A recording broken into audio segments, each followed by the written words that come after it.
বিপুল উৎসাহ উদ্দীপনা ও ত্যাগের মহিমায় সৌদি আরব, সংযুক্ত আরব আমিরাত, কাতার, কুয়েত, মিশর, জর্ডান সহ মধ্যপ্রাচ্য ও ইউরোপ, আফ্রিকার বিভিন্ন দেশে উদযাপন হচ্ছে ঈদ উল আজহা।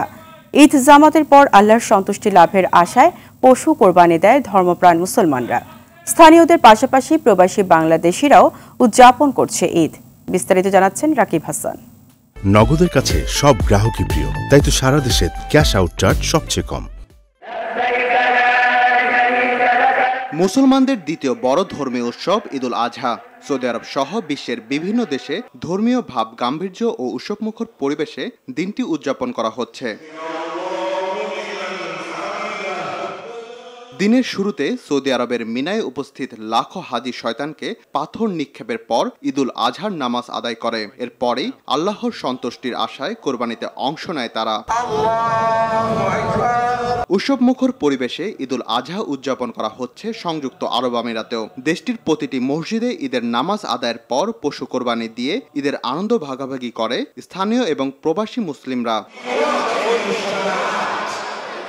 নীলনদ ও পিরামিডের দেশ মিশরে ঈদ উল আজহার জামাত অনুষ্ঠিত হয় ঐতিহাসিক মসজিদ আল আজহার, সাইদা জয়নব সহ বিভিন্ন মসজিদে। কাঁধে কাঁধ মিলিয়ে ঈদের নামাজে শরীক হন প্রবাসী বাংলাদেশিরাও। মধ্যপ্রাচ্যের মিল রেখে ইউরোপের দেশ ইতালিতে, স্পেনেও ঈদ হচ্ছে।